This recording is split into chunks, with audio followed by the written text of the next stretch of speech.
Oke, kita lanjut ke pertanyaan berikutnya nih kok. Sektor EBT gimana pandangannya kok? Mana yang paling menarik, geothermal, air atau angin? Mana yang murah produksinya dan emiten apa yang bisa untuk long time? Oke, kalau mau bahas sampai sisi sainsnya yang mana lebih geothermal atau angin ya. Tapi begini, saya mungkin tidak bisa langsung menjawab secara eksplisit yang mana akan lebih baik untuk EBT ya. Tapi ada emiten yang menurut saya cukup terdiversifikasi untuk EBT ataupun dia tidak terkonsentrasi hanya satu, yaitu adalah Adaro. Jadi kalau teman-teman suka nih dengan konsep EBT, ya itu pilih Adaro karena mereka menurut saya so far is the best among the others. Ya kan, yang lain kan dari misalkan nih batu bara ada yang berahli pelan-pelan mulai ekspansi ke ini itu dan lain-lain. Tapi kalau Adro-nya sudah banyak, mereka sudah memahami dan mereka mungkin lebih paham dibanding dengan kompetitornya. Jadi kalau teman-teman mau pilih di ISG yang mana, pilih Adro.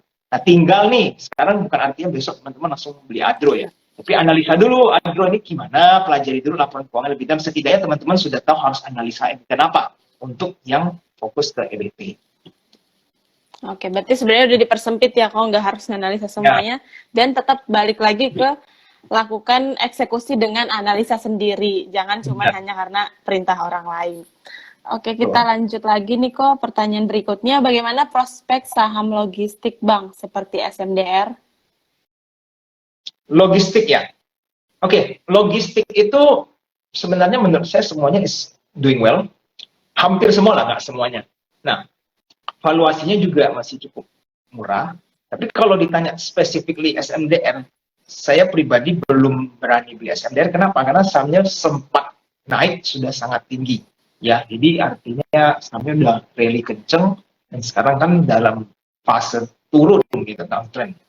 Nah, kalau saham-saham yang seperti ini biasa saya jauhi. Tapi saya lihat kompetitornya apakah ada yang serupa tapi belum naik setinggi SMDR, ya kan? Nah, kalau memang bisnis modelnya kurang lebih sama, ya logistik.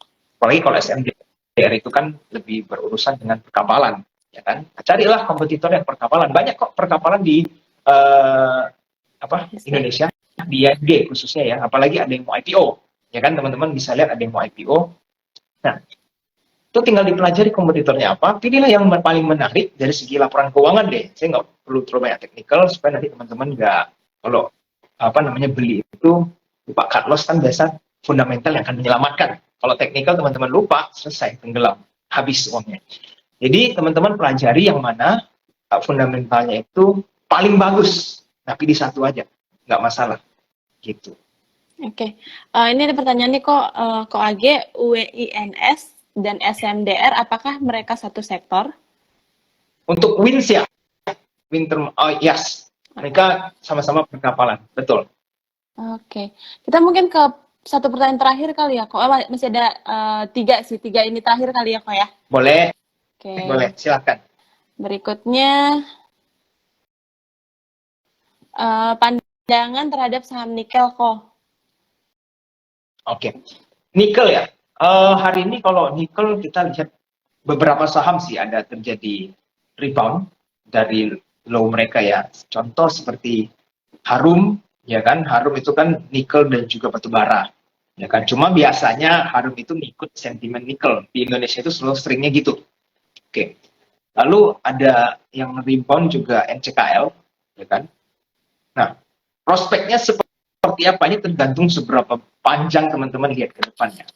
Kalau teman-teman lihat itu invest jangka panjang, ya artinya jangka panjang itu bisa 3 tahun, 5 tahun. Nikel itu is the future. Itu saya sampai hari ini pun yakin sekali, nikel itu is the future of Indonesia. Karena kita banyak sekali dia punya reserve. Dan orang-orang ini yang biasanya batu bara ini sudah mulai ekspansi semua agak agresif di nikel. Kenapa? Mereka semua mau keru uang ini. Semua orang berebut untuk cuan di nikel. Nah, berarti masa depan ini, kenapa mereka juga melakukannya pasti kan karena sudah lihat potensi permintaan itu akan besar, ya kan? Dan itu sudah pasti berdasarkan analisa-analisa untuk masa yang akan datang. Nah, jadi kalau teman-teman mau beli saham nikel untuk jangka panjang, definitely itu boleh, ya. Cuma harus bertahan dengan fluktuasi pasar. Misalkan, contoh, beli nih saham kita pakai contoh deh Antam. Nah, Antam ini kan fluktuatif ya, nanti ada masalah di emasnya dia turun. Jadi kalau masalah emasnya aman lalu nikelnya bagus dia naik gitu. Karena dia ada diversifikasi terhadap emas juga. Nah, jadi kalau fluktuatif ini terjadi ya itu nggak masalah, itu pergerakan sementara ini. Cuma nanti kalau setelah sudah ini semua berlalu dan nikelnya sudah semakin kuat, Antam itu profitable-nya akan semakin tebal. Dan itu kalau terjadi, KLK bagus nanti bagi dividen dan lain-lain itu ya yang akan nikmati investor-investornya. Ini contoh ya. Dan nikel itu bukan cuma Antam, teman-teman perhatikan juga Inco juga ada ya. Jadi teman-teman tinggal perhatikan. Jadi kalau jangka panjang di punya time frame ya 3 tahun ke atas nikel itu masih sangat promising, sangat menjanjikan. Oke. Kita ke pertanyaan berikutnya.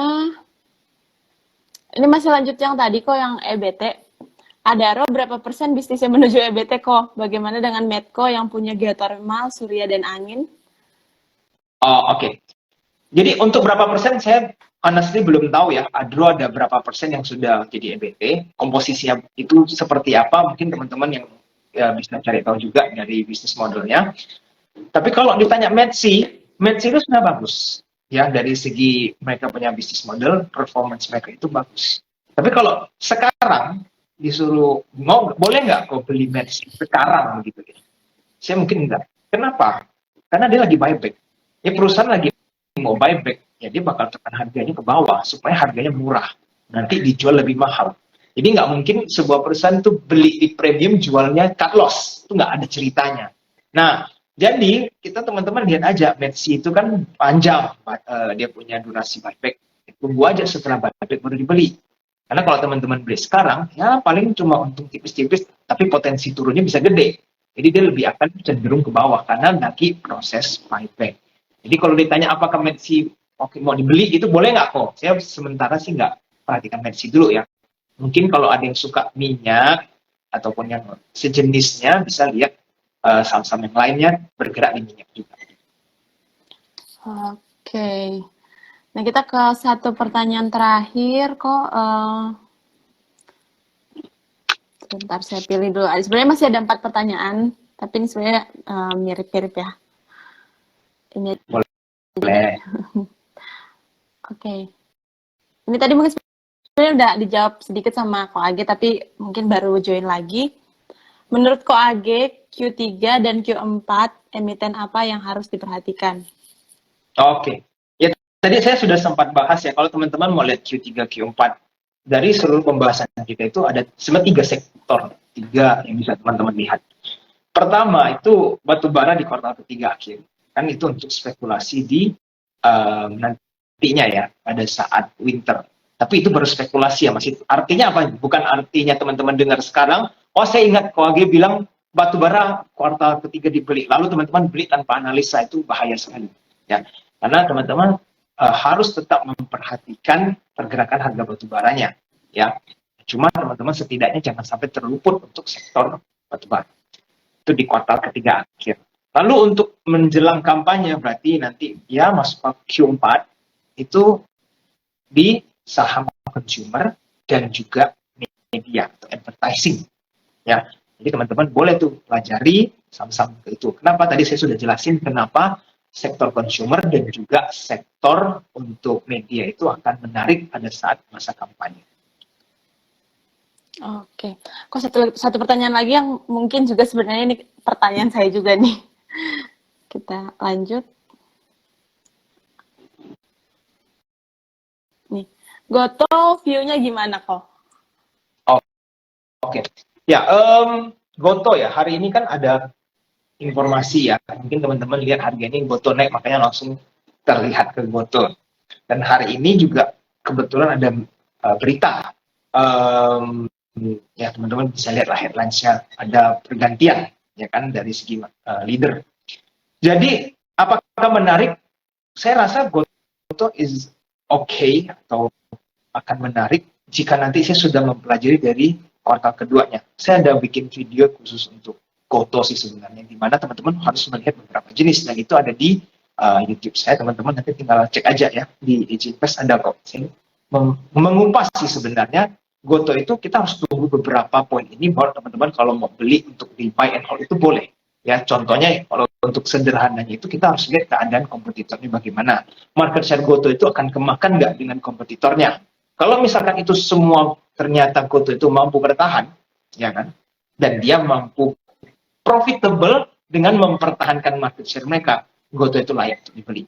Tapi sekarang kalau Goto sudah melewati masa bakar uang, mereka kan sekarang sudah menghemat nih, semua fee naik dan macam-macam ya. Ini kan berarti resiko untuk penurunan omset ataupun market share-nya diambil sama kompetitor karena kompetitor masih asik bakar uang ya di Indonesia. Jadi kalau itu terjadi, revenue-nya turun walaupun profitnya naik, berarti kan Goto nggak bisa ekspansi terus karena dia mentok. Setelah dia bakar duitnya berhenti, langsung omsetnya turun karena marketnya diambil sama kompetitor. Nah itu yang bahaya. Kalau itu terjadi, saya mungkin masih akan wait and see di Goto. Kira-kira begitu ya. Nah jadi teman-teman, kalau yang mau spekulasi untuk jangka pendek untuk buy ya silahkan saja mumpung kalau ada demand ya. Tapi jangan belinya terlalu buru-buru karena baru naik kan cukup tinggi. Tapi kalau yang lebih kepingin nih, oke saya kepingin invest nih Goto, kayaknya kan ya Gojek, Tokopedia, siapa sih yang nggak tahu. Tapi saya nggak pernah ketemu nih harga yang menarik. Ya tunggu konfirmasi dari laporan keuangan kuartal kedua. Kalau mau lebih aman lagi tunggu kuartal ketiga. Kalau konsisten nih market share mereka tidak kemakan, profit mereka naik, omset mereka naik, semuanya oke, boleh teman-teman beli Goto untuk disimpan. Oke. Mungkin untuk sesi Q&A-nya segitu dulu kok. Aku ada satu pertanyaan yang mungkin teman-teman di sini juga dari tadi dari pertanyaannya sepertinya udah teman-teman trader semua nih. Tapi siapa tahu ada nih yang memang baru mulai mau investasi. Kira-kira Ko Age punya tips nggak sih untuk teman-teman yang baru akan memulai investasi? Oke, jadi kalau misalkan nih teman-teman belum pernah ya, artinya baru lihat-lihat di IG sekarang mencari informasi supaya teman-teman belajar gitu kan. Teruskan belajar sebanyak-banyaknya dan mulailah buka rekening sekuritas dulu. Ya, karena kalau teman-teman belajar tapi nggak mempraktekkan, itu pasti nggak akan ada hasil. Karena pada saat teman-teman hitung-hitungan tanpa real ya, uang yang asli, itu beda hasilnya. Karena psikologinya kan kalau di uang, tidak ada uang itu psikologinya tenang, aman. Tapi kalau sudah pakai uang asli, walaupun kecil pun nggak masalah, teman-teman akan lebih serius pada saat analisa dan teman-teman akan merasakan tekanan sebenarnya itu adalah di psikologi yang memiliki saham. Jadi teman-teman sebaiknya mulai dengan buka sekuritas dulu itu supaya bisa mulai starting. Nah cuma pesan yang paling penting buat teman-teman semua di sini ya walaupun bukan yang pemula, artinya sudah sering trading, jangan pernah yaitu ibaratnya beli saham yang jelek fundamentalnya lalu di hold biarkan berlama-lama lalu dengan teman-teman berpikir suatu saat akan pasti naik, itu yang paling bahaya ya. Jadi jangan pernah lakukan itu kalau fundamentalnya apalagi jelek, itu adanya pasti ke 50 bukan pasti cuan ya. Nah jadi teman-teman make sure kalau teman-teman itu mulailah dari investasi di saham-saham yang bagus, jangan mau kejar-kejaran profit kaya mendadak ya. Saham itu bukan tiba-tiba langsung saya jadi miliuner, butuh waktu lama. Tapi yang penting mulai secara bertahap. Nah, eventually pasti teman-teman akan mencapai tujuan yang sobat inginkan. Oke. Makasih banyak Ko Age. Mungkin Ya, sebelum kita closing aku menyampaikan pesan sponsor dulu. Barusan ada yang bisikin untuk pesan sponsor. Buat teman-teman di sini yang kira-kira tertarik untuk buka rekening di investasiku khususnya, bisa menggunakan kode referralnya Ko Age dengan kode referral ALB266907. Nanti teman-teman setiap transaksi di investasiku pasti akan langsung dapat MPC point, di mana poin ini bisa ditukarkan di semua merchantnya CT Corp, dan nanti kedepannya poin-poin yang didapat dari setiap transaksi bisa ditransaksikan kembali untuk membeli produk investasi seperti reksadana gitu. Jadi nanti kode referralnya mungkin teman-teman bisa lihat di flyer IG-nya waktu kita ngumumin IG antara investasiku dan dengan Ko Age. Jangan lupa dimasukin kode referralnya. Oke, Ko, makasih banyak untuk obrolan kita yang udah hampir 1 jam nih, walaupun malam-malam harusnya orang-orang pada istirahat, tapi tadi aku lihat antusiasnya juga cukup banyak, pertanyaannya juga cukup banyak, dan Ko Age juga menjawabnya cukup jelas, bahkan bukan cukup, sangat jelas.